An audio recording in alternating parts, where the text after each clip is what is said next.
On the Duty of Civil Disobedience. By Henry David Thoreau.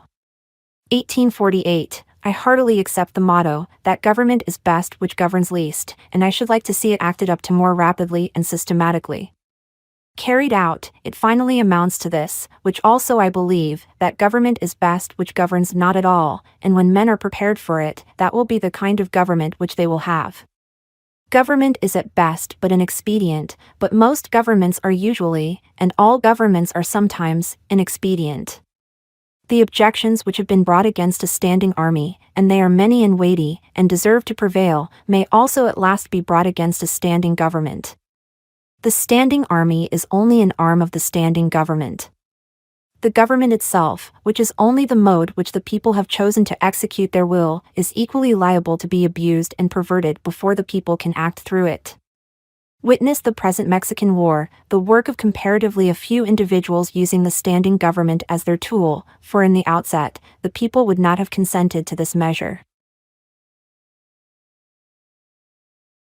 This American government, what is it but a tradition, though a recent one, endeavoring to transmit itself unimpaired to posterity, but each instant losing some of its integrity? It has not the vitality and force of a single living man, for a single man can bend it to his will. It is a sort of wooden gun to the people themselves. But it is not the less necessary for this, for the people must have some complicated machinery or other, and hear its din, to satisfy that idea of government which they have. Governments show thus how successfully men can be imposed upon, even impose on themselves, for their own advantage. It is excellent, we must all allow, yet this government never of itself furthered any enterprise, but by the alacrity with which it got out of its way.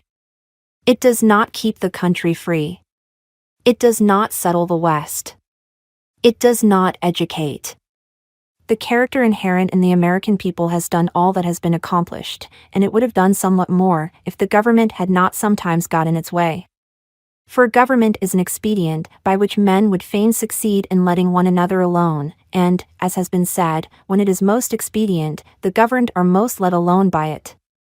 Trade and commerce, if they were not made of India rubber, would never manage to bounce over obstacles which legislators are continually putting in their way, and if one were to judge these men wholly by the effects of their actions and not partly by their intentions, they would deserve to be classed and punished with those mischievous persons who put obstructions on the railroads. But, to speak practically and as a citizen, unlike those who call themselves no government men, I ask for, not at one no government, but at once a better government. Let every man make known what kind of government would command his respect, and that will be one step toward obtaining it. After all, the practical reason why, when the power is once in the hands of the people, a majority are permitted, and for a long period continue, to rule, is not because they are most likely to be in the right, nor because this seems fairest to the minority, but because they are physically the strongest. But a government in which the majority rule in all cases cannot be based on justice, even as far as men understand it. Can there not be a government in which majorities do not virtually decide right and wrong, but conscience? In which majorities decide only those questions to which the rule of expediency is applicable? Must the citizen ever for a moment, or in the least degree, resign his conscience to the legislator? Why has every man a conscience then? I think that we should be men first, and subjects afterward. It is not desirable to cultivate a respect for the law, so much as for the right. The only obligation which I have a right to assume is to do at any time what I think right. It is truly enough said that a corporation has no conscience, but a corporation of conscientious men is a corporation with a conscience. Law never made men a whit more just, and, by means of their respect for it, even the well-disposed are daily made the agents of injustice. A common and natural result of an undue respect for the law is, that you may see a file of soldiers, colonel, captain, corporal, privates, powder monkeys, and all, marching in admirable order over hill and dale to the wars, against their wills, aye, against their common sense and consciences, which makes it very steep marching indeed, and produces a palpitation of the heart. They have no doubt that it is a damnable business in which they are concerned, they are all peaceably inclined. Now, what are they? Men at all?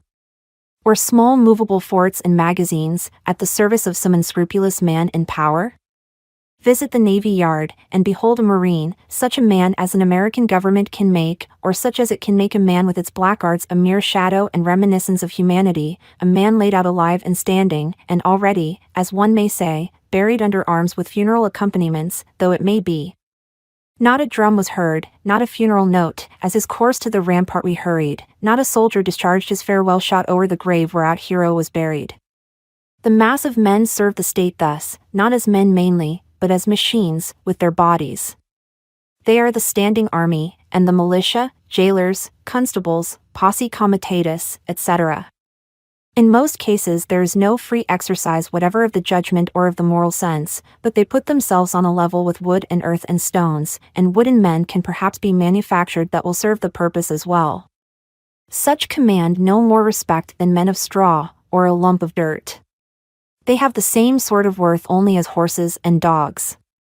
Yet such as these even are commonly esteemed good citizens. Others, as most legislators, politicians, lawyers, ministers, and office holders, serve the state chiefly with their heads, and, as they rarely make any moral distinctions, they are as likely to serve the devil, without intending it, as God. A very few, as heroes, patriots, martyrs, reformers in the great sense, and men, serve the state with their consciences also, and so necessarily resist it for the most part, and they are commonly treated as enemies by it. A wise man will only be useful as a man, and will not submit to be clay, and stop a hole to keep the wind away, but leave that office to his dust at least. I am too high born to be propertied, to be a secondary at control, or useful serving man and instrument to any sovereign state throughout the world. He who gives himself entirely to his fellow men appears to them useless and selfish, but he who gives himself partially to them is pronounced a benefactor and philanthropist. How does it become a man to behave toward this American government today? I answer that he cannot without disgrace be associated with it. I cannot for an instant recognize that political organization as my government, which is the slave's government also. All men recognize the right of revolution, that is, the right to refuse allegiance to, and to resist, the government, when its tyranny or its inefficiency are great and unendurable. But almost all say that such is not the case now. But such was the case, they think, in the Revolution of '75. If one were to tell me that this was a bad government because it taxed certain foreign commodities brought to its ports, it is most probable that I should not make an ado about it, for I can do without them. All machines have their friction, and possibly this does enough good to counterbalance the evil. At any rate, it is a great evil to make a stir about it. But when the friction comes to have its machine, and oppression and robbery are organized, I say, let us not have such a machine any longer. In other words, when a sixth of the population of a nation which has undertaken to be the refuge of liberty are slaves, and a whole country is unjustly overrun and conquered by a foreign army, and subjected to military law, I think that it is not too soon for honest men to rebel and revolutionize.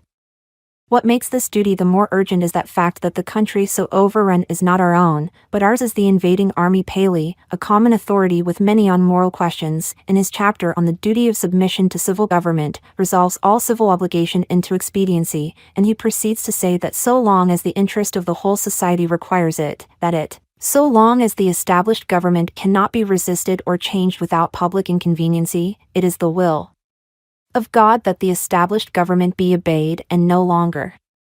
This principle being admitted, the justice of every particular case of resistance is reduced to a computation of the quantity of the danger and grievance on the one side, and of the probability and expense of redressing it on the other. Of this, he says, every man shall judge for himself. But Paley appears never to have contemplated those cases to which the rule of expediency does not apply, in which a people, as well as an individual, must do justice, cost what it may. If I have unjustly wrested a plank from a drowning man, I must restore it to him though I drown myself. This, according to Paley, would be inconvenient. But he that would save his life, in such a case, shall lose it. This people must cease to hold slaves, and to make war on Mexico, though it cost them their existence as a people. In their practice, nations agree with Paley, but does anyone think that Massachusetts does exactly what is right at the present crisis? A drab of state, a clotho silver slut, to have her train borne up, and her soul trail in the dirt. Practically speaking, the opponents to a reform in Massachusetts are not 100,000 politicians at the South, but 100,000 merchants and farmers here, who are more interested in commerce and agriculture than they are in humanity, and are not prepared to do justice to the slave and to Mexico, cost what it may. I quarrel not with far-off foes, but with those who, need at home, cooperate with, and do the bidding of, those far away, and without whom the latter would be harmless. We are accustomed to say that the mass of men are unprepared, but improvement is slow, because the few are not as materially wiser or better than the many. It is not so important that many should be good as you, as that there be some absolute goodness somewhere, for that will leaven the whole lump. There are thousands who are in opinion opposed to slavery and to the war, who yet in effect do nothing to put an end to them, who, esteeming themselves children of Washington and Franklin, sit down with their hands in their pockets, and say that they know not what to do, and do nothing, who even postpone the question of freedom to the question of free trade, and quietly read the prices current along with the latest advices from Mexico, after dinner, and, it may be, fall asleep over them both. What is the price current of an honest man and patriot today? They hesitate, and they regret, and sometimes they petition, but they do nothing in earnest and with effect. They will wait, well disposed, for other to remedy the evil, that they may no longer have it to regret. At most, they give only a cheap vote, and a feeble countenance and Godspeed, to the right, as it goes by them. There are 999 patrons of virtue to one virtuous man. But it is easier to deal with the real possessor of a thing than with the temporary guardian of it. All voting is a sort of gaming, like checkers or backgammon, with a slight moral tinge to it, a playing with right and wrong, with moral questions, and betting naturally accompanies it. The character of the voters is not staked. I cast my vote, perchance, as I think right, but I am not vitally concerned that that right should prevail. I am willing to leave it to the majority. Its obligation, therefore, never exceeds that of expediency. Even voting for the right is doing nothing for it. It is only expressing to men feebly your desire that it should prevail. A wise man will not leave the right to the mercy of chance, nor wish it to prevail through the power of the majority. There is but little virtue in the action of masses of men. When the majority shall at length vote for the abolition of slavery, it will be because they are indifferent to slavery, or because there is but little slavery left to be abolished by their vote. They will then be the only slaves. Only his vote can hasten the abolition of slavery who asserts his own freedom by his vote. I hear of a convention to be held at Baltimore, or elsewhere, for the selection of a candidate for the presidency, made up chiefly of editors, and men who are politicians by profession, but I think, what is it to any independent, intelligent, and respectable man what decision they may come to? Shall we not have the advantage of this wisdom and honesty, nevertheless? Can we not count upon some independent votes? Are there not many individuals in the country who do not attend conventions? But no, I find that the respectable man, so called, has immediately drifted from his position, and despairs of his country, when his country has more reasons to despair of him. He forthwith adopts one of the candidates thus selected as the only available one, thus proving that he is himself available for any purposes of the demagogue. His vote is of no more worth than that of any unprincipled foreigner or hireling native, who may have been bought. Oh, for a man who is a man, and, as my neighbor says, has a bone is his back which you cannot pass your hand through. Our statistics are at fault, the population has been returned too large. How many men are there to a square 1,000 miles in the country? Hardly one. Does not America offer any inducement for men to settle here? The American has dwindled into an odd fellow, one who may be known by the development of his organ of gregariousness, and a manifest lack of intellect and cheerful self-reliance, whose first and chief concern, on coming into the world, is to see that the almshouses are in good repair, and, before yet he has lawfully donned the virile garb, to collect a fund to the support of the widows and orphans that may be, who, in short, ventures to live only by the aid of the Mutual Insurance Company, which has promised to bury him decently. It is not a man's duty, as a matter of course, to devote himself to the eradication of any, even to most enormous, wrong. He may still properly have other concerns to engage him, but it is his duty, at least, to wash his hands of it, and, if he gives it no thought longer, not to give it practically his support. If I devote myself to other pursuits and contemplations, I must first see, at least, that I do not pursue them sitting upon another man's shoulders. I must get off him first, that he may pursue his contemplations too. See what gross inconsistency is tolerated. I have heard some of my townsmen say, I should like to have them order me out to help put down an insurrection of the slaves, or to march to Mexico, see if I would go, and yet these very men have each, directly by their allegiance, and so indirectly, at least, by their money, furnished a substitute. The soldier is applauded who refuses to serve in an unjust war by those who do not refuse to sustain the unjust government which makes the war, is applauded by those whose own act and authority he disregards and sets at naught, as if the state were penitent to that degree that it hired one to scourge it while it sinned, but not to that degree that it left off sinning for a moment. Thus, under the name of order and civil government, we are all made at last to pay homage to and support our own meanness. After the first blush of sin comes its indifference, and from immoral it becomes, as it were, unmoral, and not quite unnecessary to that life which we have made. The broadest and most prevalent error requires the most disinterested virtue to sustain it. The slight reproach to which the virtue of patriotism is commonly liable, the noble are most likely to incur. Those who, while they disapprove of the character and measures of a government, yield to it their allegiance and support, are undoubtedly its most conscientious supporters, and so frequently the most serious obstacles to reform. Some are petitioning the state to dissolve the Union, to disregard the requisitions of the President. Why do they not dissolve it themselves, the union between themselves and the state, and refuse to pay their quota into its treasury? Do not they stand in the same relation to the state that the state does to the union? And have not the same reasons prevented the state from resisting the union which have prevented them from resisting the state? How can a man be satisfied to entertain an opinion merely, and enjoy it? Is there any enjoyment in it, if his opinion is that he is aggrieved? If you are cheated out of a single dollar by your neighbor, you do not rest satisfied with knowing you are cheated, or with saying that you are cheated, or even with petitioning him to pay you your due, but you take effectual steps at once to obtain the full amount, and see to it that you are never cheated again. Action from principle, the perception and the performance of right, changes things and relations. It is essentially revolutionary, and does not consist wholly with anything which was. It not only divided states and churches, it divides families, it divides the individual, separating the diabolical in him from the divine. Unjust laws exist. Shall we be content to obey them, or shall we endeavor to amend them, and obey them until we have succeeded, or shall we transgress them at once? Men generally, under such a government as this, think that they ought to wait until they have persuaded the majority to alter them. They think that, if they should resist, the remedy would be worse than the evil. But it is the fault of the government itself that the remedy is worse than the evil. It makes it worse. Why is it not more apt to anticipate and provide for reform? Why does it not cherish its wise minority? Why does it cry and resist before it is hurt? Why does it not encourage its citizens to put out its faults, and do better than it would have them? Why does it always crucify Christ and excommunicate Copernicus and Luther, and pronounce Washington and Franklin rebels? One would think that a deliberate and practical denial of its authority was the only offense never contemplated by government, else, why has it not assigned its definite, its suitable and proportionate, penalty?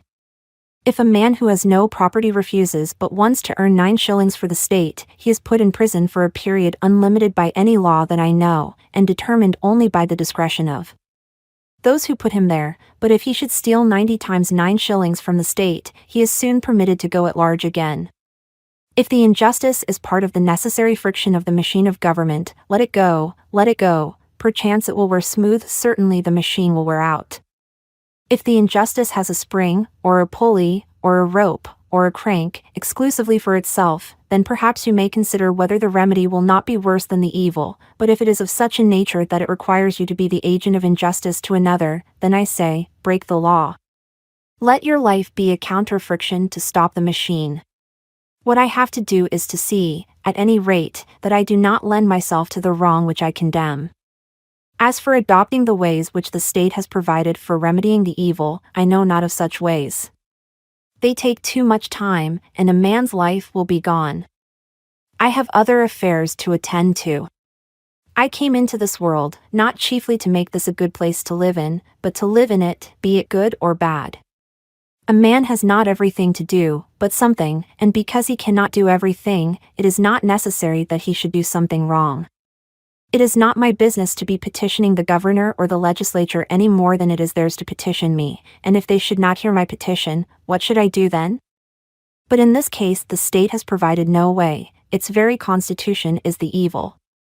This may seem to be harsh and stubborn and unconciliatory, but it is to treat with the utmost kindness and consideration the only spirit that can appreciate or deserves it.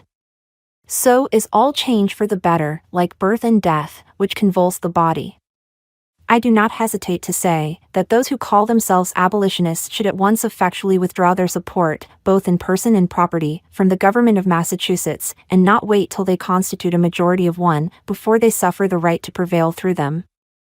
I think that it is enough if they have God on their side, without waiting for that other one. Moreover, any man more right than his neighbors constitutes a majority of one already. I meet this American government, or its representative, the state government, directly, and face to face, once a year no more, in the person of its tax gatherer. This is the only mode in which a man situated as I am necessarily meets it, and it then says distinctly, recognize me, and the simplest, the most effectual, and, in the present posture of affairs, the indispensablest mode of treating with it on this head, of expressing your little satisfaction with and love for it, is to deny it. Then, my civil neighbor, the tax gatherer, 22, is the very man I have to deal with, for it is, after all, with men and not with parchment that I quarrel, and he has voluntarily chosen to be an agent of the government. How shall he ever know well that he is and does as an officer of the government, or as a man, until he is obliged to consider whether he will treat me, his neighbor, for whom he has respect, as a neighbor and well-disposed man, or as a maniac and disturber of the peace, and see if he can get over this obstruction to his neighborliness without a ruder and more impetuous thought or speech corresponding with his action? I know this well, that if 1,000, if 100, if 10 men whom I could name, if 10 honest men only, if one honest man, in this state of Massachusetts, ceasing to hold slaves, were actually to withdraw from this co-partnership, and be locked up in the county jail therefore, it would be the abolition of slavery in America. For it matters not how small the beginning may seem to be, what is once well done is done forever. But we love better to talk about it, that we say is our mission. Reform keeps many scores of newspapers in its service, but not one man. If my esteemed neighbor, the state's ambassador, 23, who will devote his days to the settlement of the question of human rights in the council chamber, instead of being threatened with the prisons of Carolina, were to sit down the prisoner of Massachusetts, that state which is so anxious to foist the sin of slavery upon her sister, though at present she can discover only an act of inhospitality to be the ground of a quarrel with her, the legislature would not wholly waive the subject the following winter. Under a government which imprisons any unjustly, the true place for a just man is also a prison. The proper place today, the only place which Massachusetts has provided for her freer and less despondent spirits, is in her prisons, to be put out and locked out of the state by her own act, as they have already put themselves out by their principles. It is there that the fugitive slave, and the Mexican prisoner on parole, and the Indian come to plead the wrongs of his race, should find them, on that separate but more free and honorable ground, where the state places those who are not with her, but against her, the only house in a slave state in which a free man can abide with honor. If any think that their influence would be lost there, and their voices no longer afflict the ear of the state, that they would not be as an enemy within its walls, they do not know by how much truth is stronger than error, nor how much more eloquently and effectively he can combat injustice who has experienced a little in his own person. Cast your whole vote, not a strip of paper merely, but your whole influence. A minority is powerless while it conforms to the majority. It is not even a minority then, but it is irresistible when it clogs by its whole weight. If the alternative is to keep all just men in prison, or give up war and slavery, the state will not hesitate which to choose. If 1,000 men were not to pay their tax bills this year, that would not be a violent and bloody measure, as it would be to pay them, and enable the state to commit violence and shed innocent blood. This is, in fact, the definition of a peaceable revolution, if any such is possible. If the tax gatherer, or any other public officer, asks me, as one has done, but what shall I do? My answer is, if you really wish to do anything, resign your office. When the subject has refused allegiance, and the officer has resigned from office, then the revolution is accomplished. But even suppose blood should flow. Is there not a sort of bloodshed when the conscience is wounded? Through this wound a man's real manhood and immortality flow out, and he bleeds to an everlasting death. I see this blood flowing now. I have contemplated the imprisonment of the offender, rather than the seizure of his goods, though both will serve the same purpose, because they who assert the purest right, and consequently are most dangerous to a corrupt state, commonly have not spent much time in accumulating property. To such the state renders comparatively small service, and a slight tax is wont to appear exorbitant, particularly if they are obliged to earn it by special labor with their hands. If there were one who lived wholly without the use of money, the state itself would hesitate to demand it of him. But the rich man, not to make any invidious comparison, is always sold to the institution which makes him rich. Absolutely speaking, the more money, the less virtue, for money comes between a man and his objects, and obtains them for him, and it was certainly no great virtue to obtain it. It puts to rest many questions which he would otherwise be taxed to answer, while the only new question which it puts is the hard but superfluous one, how to spend it. Thus his moral ground is taken from under his feet. The opportunities of living are diminished in proportion as what are called the means are increased. The best thing a man can do for his culture when he is rich is to endeavor to carry out those schemes which he entertained when he was poor. Christ answered the Herodians according to their condition. "Show me the tribute money," said he, and one took a penny out of his pocket. "If you use money which has the image of Caesar on it, and which he has made current and valuable, that is, if you are men of the state, and gladly enjoy the advantages of Caesar's government, then pay him back some of his own when he demands it. Render therefore to Caesar that which is Caesar's, and to God those things which are God's." Leaving them no wiser than before as to which was which, for they did not wish to know. When I converse with the freest of my neighbors, I perceive that, whatever they may say about the magnitude and seriousness of the question, and their regard for the public tranquility, the long and the short of the matter is, that they cannot spare the protection of the existing government, and they dread the consequences to their property and families of disobedience to it. For my own part, I should not like to think that I ever rely on the protection of the state. But, if I deny the authority of the state when it presents its tax bill, it will soon take and waste all my property, and so harass me and my children without end. This is hard. This makes it impossible for a man to live honestly, and at the same time comfortably, in outward respects. It will not be worth the while to accumulate property, that would be sure to go again. You must hire or squat somewhere, and raise but a small crop, and eat that soon. You must live within yourself, and depend upon yourself, always tucked up and ready for a start, and not have many affairs. A man may grow rich in Turkey even, if he will be in all respects a good subject of the Turkish government. Confucius said, "If a state is governed by the principles of reason, poverty and misery are subjects of shame. If a state is not governed by the principles of reason, riches and honors are subjects of shame." 26. No, until I want the protection of Massachusetts to be extended to me in some distant southern port, where my liberty is endangered, or until I am bent solely on building up an estate at home by peaceful enterprise, I can afford to refuse allegiance to Massachusetts, and her right to my property in life. It costs me less in every sense to incur the penalty of disobedience to the state than it would to obey. I should feel as if I were worth less in that case. Some years ago, the state met me in behalf of the church, and commanded me to pay a certain sum toward the support of a clergyman whose preaching my father attended, but never I myself. Pay, it said, or be locked up in the jail. I declined to pay. But, unfortunately, another man saw fit to pay it.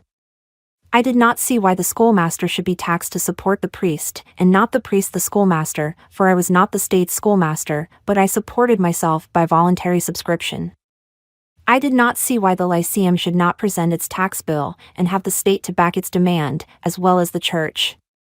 However, at the request of the selectmen, I condescended to make some such statement as this in writing: "Know all men by these presents, that I, Henry Thoreau, do not wish to be regarded as a member of any incorporated society which I have not joined."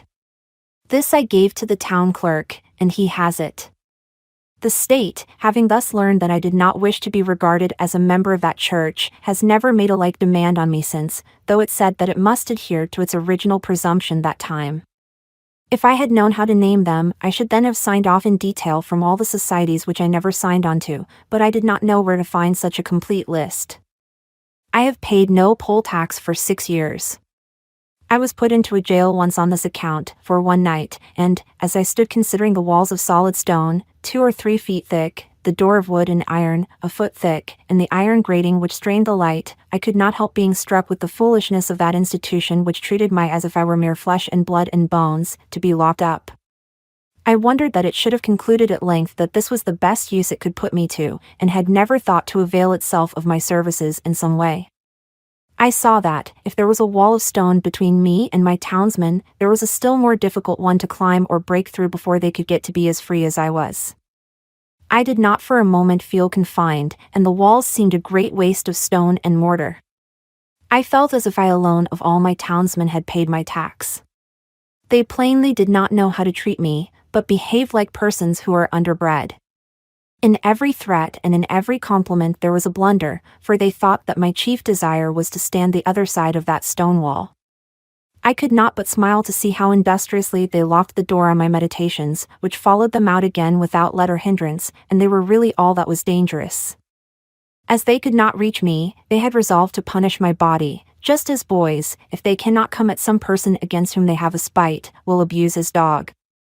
I saw that the state was half-witted, that it was timid as a lone woman with her silver spoons, and that it did not know its friends from its foes, and I lost all my remaining respect for it, and pitied it.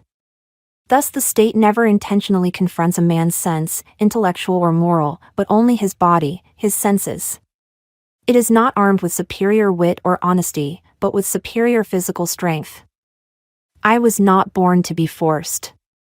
I will breathe after my own fashion. Let us see who is the strongest. What force has a multitude? They only can force me who obey a higher law than I. They force me to become like themselves. I do not hear of men being forced to live this way or that by masses of men. What sort of life were that to live? When I meet a government which says to me, "Your money are your life," why should I be in haste to give it my money? It may be in a great strait and not know what to do, I cannot help that.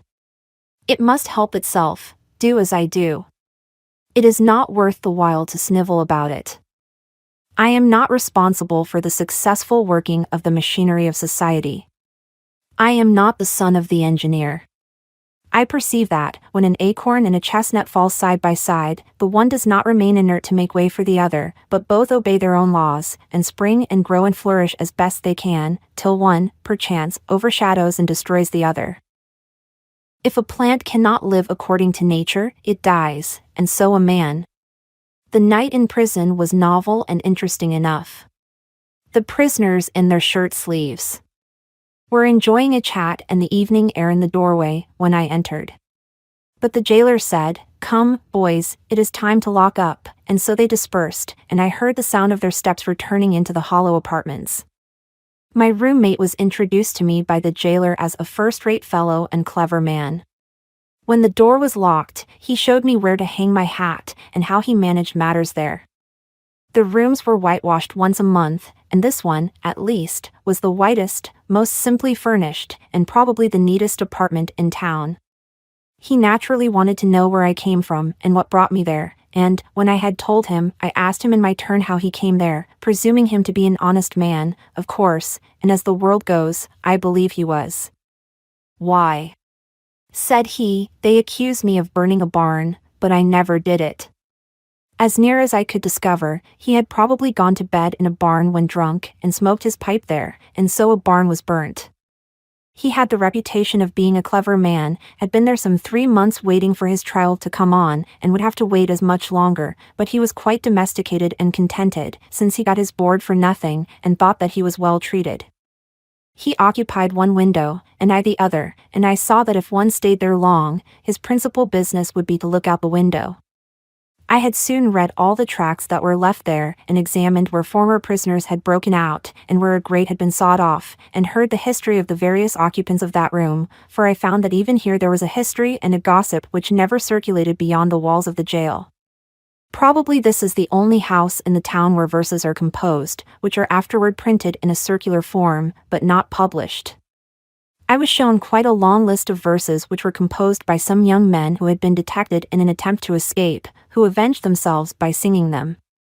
I pumped my fellow prisoner as dry as I could, for fear I should never see him again, but at length he showed me which was my bed, and left me to blow out the lamp. It was like traveling into a far country, such as I had never expected to behold, to lie there for one night. It seemed to me that I never had heard the town clock strike before, not the evening sounds of the village, for we slept with the windows open, which were inside the grating. It was to see my native village in the light of the Middle Ages, and our concord was turned into a Rhine stream, and visions of knights and castles passed before me. They were the voices of old burghers that I heard in the streets. I was an involuntary spectator and auditor of whatever was done and said in the kitchen of the adjacent village, in a wholly new and rare experience to me. It was a closer view of my native town. I was fairly inside of it. I never had seen its institutions before. This is one of its peculiar institutions, for it is a shire town. I began to comprehend what its inhabitants were about.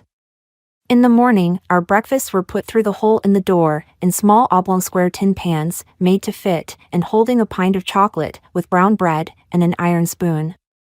When they called for the vessels again, I was green enough to return what bread I had left, but my comrade seized it, and said that I should lay that up for lunch or dinner. Soon after he was let out to work at haying in a neighboring field, whither he went every day, and would not be back till noon, so he bade me good day, saying that he doubted if he should see me again.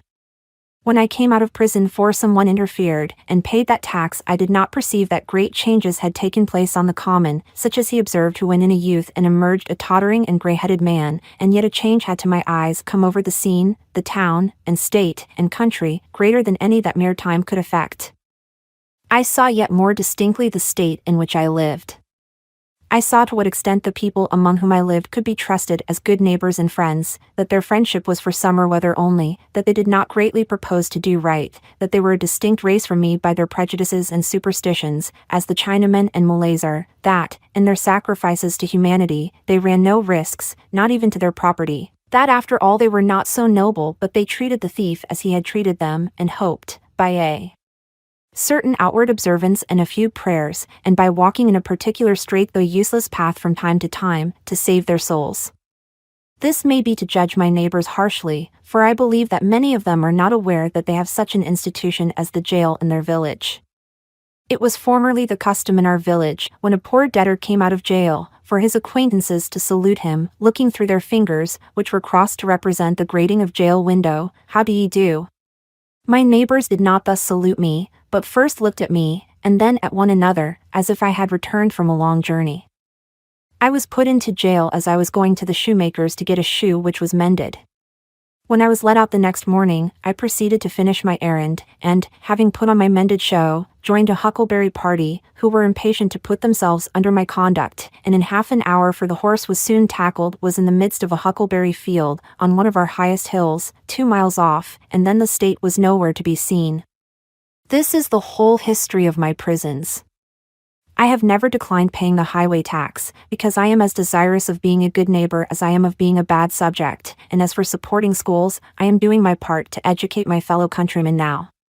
It is for no particular item in the tax bill that I refuse to pay it. I simply wish to refuse allegiance to the state, to withdraw and stand aloof from it effectually. I do not care to trace the course of my dollar, if I could, till it buys a man a musket to shoot one with. The dollar is innocent, but I am concerned to trace the effects of my allegiance. In fact, I quietly declare war with the state, after my fashion, though I will still make use and get what advantages of her I can, as is usual in such cases. If others pay the tax which is demanded of me, from a sympathy with the state, they do but what they have already done in their own case, or rather they abet injustice to a greater extent than the state requires.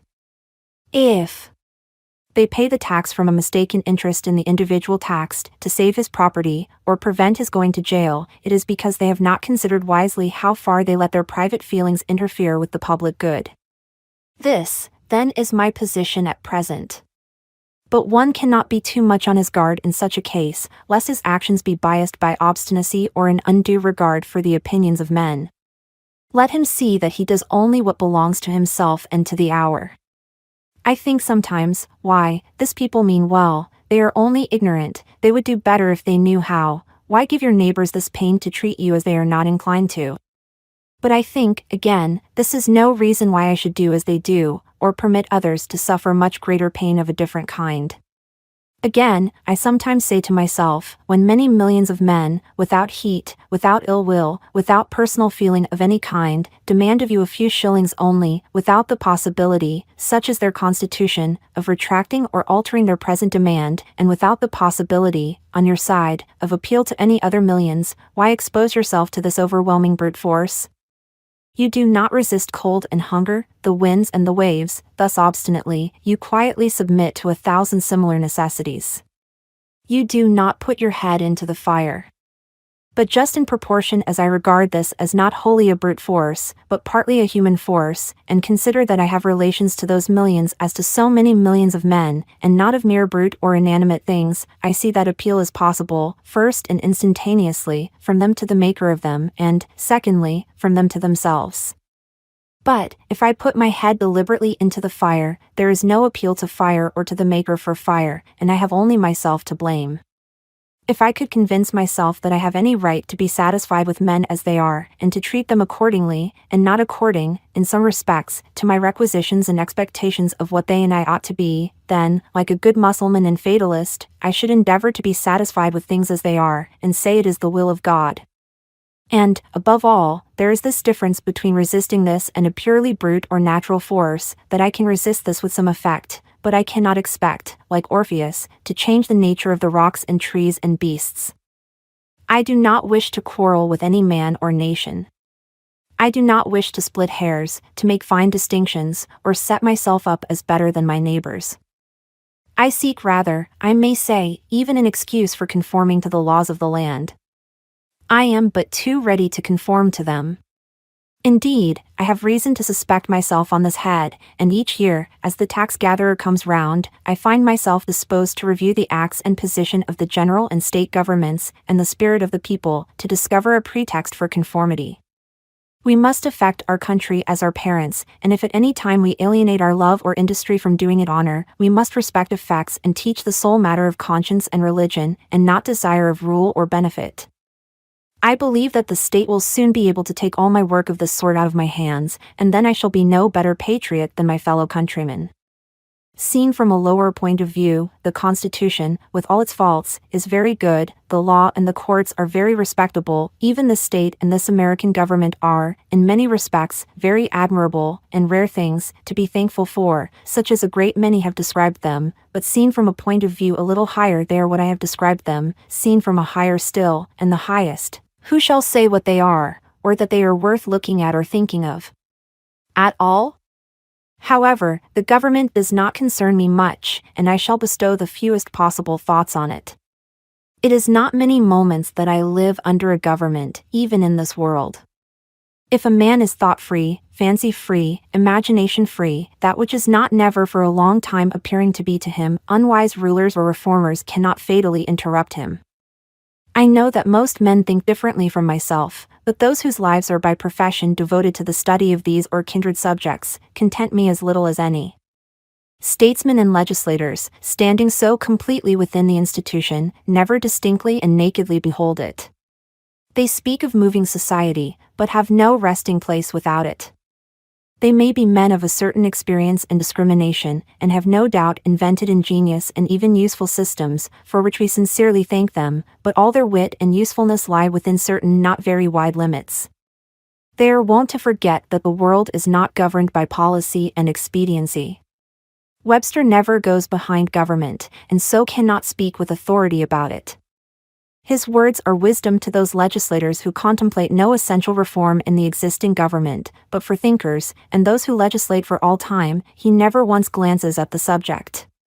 I know of those whose serene and wise speculations on this theme would soon reveal the limits of his mind's range and hospitality.